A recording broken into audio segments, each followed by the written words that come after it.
Welcome to our channel Career Achievers. In the series of Java tutorial, we are going to discuss about variable in this video. आज हम लोग जावा के tutorial में बात करने वाले हैं वेरिएबल के बारे में। तो अगर आप चैनल में नए आए तो चैनल को सब्सक्राइब करके बेल नोटिफिकेशन ऑन कर लीजिए। अब हम अपने टॉपिक पर और बढ़ते हैं वेरिएबल। जो आज का हमारा टॉपिक है वो वेरिएबल है। फर्स्ट ऑफ ऑल हम जानेंगे वेरिएबल किसको कहते हैं। Name which is used to store a value of any data type during execution of program is known as variable. Variable कहते हैं कि कोई भी जब डाटा टाइप को स्टोर करने के लिए कहीं ना कहीं किसी चीज की आवश्यकता होती है, क्योंकि डाटा टाइप तो हमेशा वेरिएबल के ही साथ रहता है। तो डाटा टाइप का जो वैल्यू होता है उसको स्टोर करने के लिए जिस चीज की आवश्यकता होती है उसको हम वेरिएबल कहते हैं। जैसा कि आप लोग प्रोग्राम में देखते हो कि डाटा टाइप लिखते हैं, उसके बाद कुछ ना कुछ वेरिएबल लगाते हैं। तो डाटा टाइप के बाद जो आपने यूज करते हैं वर्ड या की, उसको हम कहते हैं वेरिएबल। तो सिंपली में बोले तो वेरिएबल का यूज क्या है, तो वेरिएबल का यूज है कि डाटा टाइप का जो वैल्यू है उसको स्टोर करना। It is the name of memory location. ये इसको हम वेरिएबल को ये भी बोल सकते हैं कि ये मेमोरी लोकेशन का नेम है कि जो हमारा डाटा टाइप है वो कहाँ पर स्टोर हो रहा है, वो कौन बताता है, तो वो वेरिएबल बताता है कि हमारा जो डाटा टाइप है वो कहाँ लोकेट है, इसलिए इसको मेमोरी लोकेशन भी कहते हैं, डाटा टाइप का memory location. There are three types of variable. Variable जावा में तीन प्रकार के हैं। The first one is instance variable and the second one is static variable and the third one is local variable. There are the three types of data variables in Java. The first one is instance variable, static and local. We are going to discuss each one variable with their definition and their specific characteristic with their examples. First of all, we have to move towards the instance variable, in which we are going to discuss about its first of all its characteristic or definition. A variable which can declare inside a class but outside any method, constructor or block. Variable instance variable उस variable को कहेंगे जो कि class के अंदर में declare होगा, class के अंदर में डिक्लेयर होगा, लेकिन वो आउटसाइड मेथड होना चाहिए और कंस्ट्रक्टर और ब्लॉक। अगर आपको मेथड और कंस्ट्रक्टर नहीं पता है तो टेंशन लेने की बात नहीं है। इस जो जावा का ट्यूटोरियल है उसमें एक सेपरेट वीडियो मेथड कंस्ट्रक्टर पर बनाया गया है। तो इससे अभी हम बात करते हैं कि क्लास।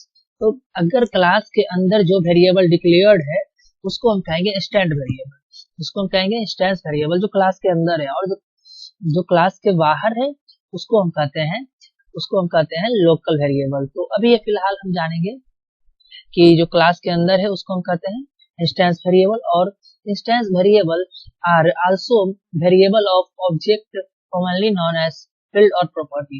इंस्टेंस वेरिएबल को हम ये भी कह सकते हैं कि वो ऑब्जेक्ट का वेरिएबल होता है। ऑब्जेक्ट किसको कहते हैं, तो क्लासेस और ऑब्जेक्ट पर एक सेपरेट वीडियो बनाया गया है, आप वहां पर जाके उसके लिए विस्तृत रूप से आप देख सकते हैं क्लास और ऑब्जेक्ट किसको कहते हैं।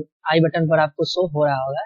तो अभी हम देखते हैं कि भाई इंस्टेंस वेरिएबल को ऑब्जेक्ट वेरिएबल क्यों कहते हैं। तो इंस्टेंस वेरिएबल को ऑब्जेक्ट वेरिएबल इसलिए कहते हैं क्योंकि ये जो हमारा जो वैल्यू है उसको ग्लोबली स्टोर करता है। ये जो हमारा वैल्यू है उसको ग्लोबली, यानी ग्लोबली मतलब बोले तो तुरंत, मतलब जो भी हमारा जो वैल्यू होता है क्लास में उसको कौन स्टोर करता है, इंस्टेंस वेरिएबल। अगर वो क्लास के अंदर रहता है तो उसको स्टोर करता है। तो क्लास के अंदर रहेगा तो उसको हम कहते हैं फील्ड आ प्रॉपर्टी भी बोल सकते हैं। और जो हमारा नेक्स्ट पॉइंट है, they are referred as object variable, इसको हम ऑब्जेक्ट वेरिएबल बोलते हैं। इंस्टेंस वेरिएबल भी कितने लोग बोलते हैं, और बहुत सा इंस्टेंस वेरिएबल को ऑब्जेक्ट वेरिएबल भी बोलते हैं।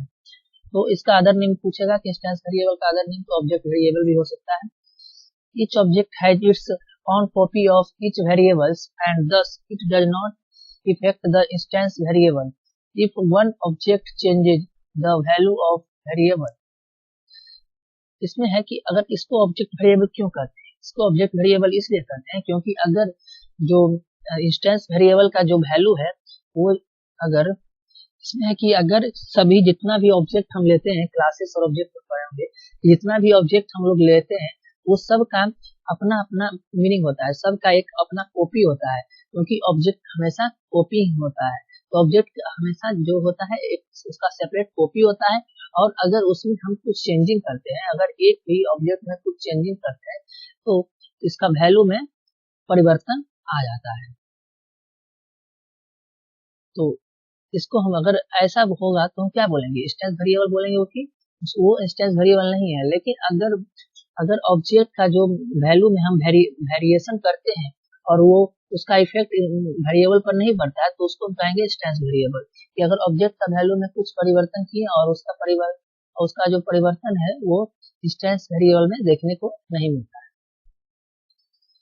उसका जो एग्जांपल होगा कि क्लास एक हम क्लास बनाते हैं, क्योंकि इंस्टेंस वेरिएबल हमेशा क्लास के अंदर ही डिक्लेयर होता है, तो क्लास बनाते हैं और उस क्लास के में एक स्ट्रिंग नेम और एक एज डाल देते हैं, तो उसके बाद हम बंद कर देंगे। तो जितना भी हम क्लास के अंदर जो भी डिक्लेयर है वो क्या जाएगा, इंस्टेंस वेरिएबल के रूप में आ जाएगा। यानी नेम और एज क्या हो जाएगा, इंस्टेंस वेरिएबल हो जाएगा। और स्ट्रिंग और इंट डाटा टाइप है, जैसा कि इंट डाटा टाइप है तो ये सब डाटा टाइप के अंदर हो जाता है, और डाटा टाइप का जो वैल्यू स्टोर करता है उसको वेरिएबल कहते हैं। तो हम आगे बढ़ते हैं। जो हमारा सेकेंड वेरिएबल है वो स्टैटिक्स वेरिएबल है। तो स्टैटिक्स वेरिएबल को देखेंगे कि statics variable declared with statics keyword. ये स्टैटिक वेरिएबल डिक्लेयर कैसे होता है, स्टैटिक कीवर्ड। स्टैटिक कीवर्ड कहने का तात्पर्य है कि जो आप जब भी देखते होंगे स्टैटिक वेरिएबल तो उसके आगे में स्टैटिक वर्ड यूज होता है। स्टैटिक कीवर्ड हमेशा उसके आगे में फ्रंट में लगा हुआ रहता है। It is initialised only once. इसको एक बार ही इनिशियलाइज किया जाता है। आप एक बार इनिशियलाइज कर दीजिए तो आप जितना बार हो सके आप उतना बार यूज कर सकते हैं। It is also use in declaring constant along with final keyword. इसका जो यूज होता है इसलिए होता है और कांस्टेंट को डिक्लेयर करने के लिए। कैसे डिक्लेयर होता है, विथ फाइनल जो कीवर्ड है उसका प्रयोग करके इसको हम डिक्लेयर करते हैं और इसका यूज करते हैं स्टैटिक वेरिएबल को। Static variable is also known as class variable. Static variable को हम क्लास वेरिएबल भी कहते हैं। इंस्टेंस वेरिएबल को हम ऑब्जेक्ट वेरिएबल कहते हैं, तो स्टैटिक वेरिएबल को हम क्लास वेरिएबल भी कहते हैं। It means to remain constant. इसका मतलब हुआ कि ये हमेशा स्टैटिक, जैसा कि स्टैटिक नाम से ही पता चलता है कि ये हमेशा कांस्टेंट होता है। जो इसका वैल्यू होता है हमेशा कांस्टेंट रहेगा। आप एक वैल्यू फिक्स कर दीजिएगा और वहां पर जितना जगह आप यूज कीजिएगा वो उसका वैल्यू में परिवर्तन नहीं होना चाहिए। उस टाइप ऑफ वेरिएबल को हम कांस्टेंट वेरिएबल और स्टैटिक वेरिएबल भी कहते हैं। It need not to be called from object. इसका जो कॉलिंग होता है ऑब्जेक्ट से नहीं होता है, जैसा कि इंस्टेंस वेरिएबल में ऑब्जेक्ट से कॉलिंग करते थे, लेकिन इसमें ऑब्जेक्ट से कॉलिंग नहीं होगा। It can never be defined inside a method, that is it can never be a local variable. ये कभी लोकल वेरिएबल नहीं हो सकता है। क्यों नहीं हो सकता है, क्योंकि ये मेथड के इनसाइड कभी भी मेथड के इनसाइड में डिक्लेयर नहीं होता है, इसलिए ये लोकल वेरिएबल नहीं होता। लोकल वेरिएबल उसको होते हैं जो मेथड के इनसाइड में डिक्लेयर होगा। एक एग्जांपल लेते हैं स्टैटिक्स वेरिएबल का। जैसा कि आप अभी देखे होंगे कि इंस्टेंस वेरिएबल में हमने एक लिया था, क्लास बनाया था और नेम और एज डाला था। तो इसमें एक स्टैटिक्स वेरिएबल डालेंगे जो हमेशा सेम रहेगा। कोई भी प्रोग्राम, जैसे कोई भी स्टूडेंट है उसका नेम और कुछ एज रहता है, लेकिन जो उसका इंस्टीट्यूशन कोड होता है, मतलब कि जो उसका संस्थान का जो कोड होता है वो हमेशा सेम रहता है, तो उसको हम स्टैटिक कीवर्ड के रूप में, स्टैटिक वेरिएबल के रूप में उपयोग कर लिए हैं। तो फाइनली ये स्टैटिक जो हमारा जो लास्ट वेरिएबल है वो है लोकल वेरिएबल। तो it is declared inside method, constructor और ब्लॉक। ये क्या होता है, मेथड या कंस्ट्रक्टर या ब्लॉक के इनसाइड में डिक्लेयर होता है, लेकिन ये क्लास के अंदर में डिक्लेयर नहीं होगा।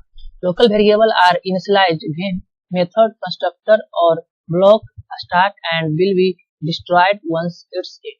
लोकल वेरिएबल कब शुरू होता है, कब इनिशियलाइज होता है, तो ये जब मेथड और क्लास, मेथड, कंस्ट्रक्टर और ब्लॉक जब स्टार्ट होता है तो ये इनिशियलाइज होता है। लेकिन आफ्टर ऑल जब इसका यूज खत्म हो जाता है तो लास्ट में ये डिस्ट्रॉय हो जाता है। Local variable resides in stock. Local variable stock में रहता है। आप कभी लोकल वेरिएबल को एक दो के रूप में उपयोग नहीं करते, ये हमेशा स्टॉक में बहुत सा रहेगा। Access modifiers are not used for local variable. Access modifiers जो है वो लोकल वेरिएबल के रूप में कभी भी यूज नहीं होता है। अगर आपको एसएस मॉडिफायर नहीं आ रहा होगा तो आप आई बटन पर आपका जो लिंक आ रहा है या चाहे डिस्क्रिप्शन में लिंक है उस पर जाके आप वीडियो देख सकते हैं। एसएस मॉडिफायर किसको करते हैं, एक सेपरेट वीडियोस पर है। एसएस मॉडिफायर का एसएस मॉडिफायर कभी लोकल वेरिएबल के रूप में यूज नहीं होगा। जो अब हम लास्ट में इसका एक एग्जांपल लेते हैं कि लोकल वेरिएबल कैसे करेंगे। तो एक एग्जांपल देख रहे होंगे कि आप एक कोई भी गुड्स खरीदने जाते हैं, कोई भी उसका कुछ प्राइस रहता है, और उसका कुछ डिस्काउंट मिलता है, तो डिस्काउंट मिलता है तो उस टाइप को हम लोकल वेरिएबल के रूप में उसका उपयोग करके एक प्रोग्राम दिए हैं, वो लोकल वेरिएबल के रूप में है।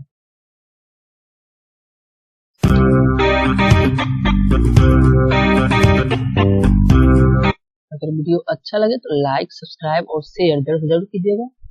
अगर कोई प्रॉब्लम हो तो कमेंट सेक्शन में अपना प्रॉब्लम जरूर मेंशन कीजिएगा।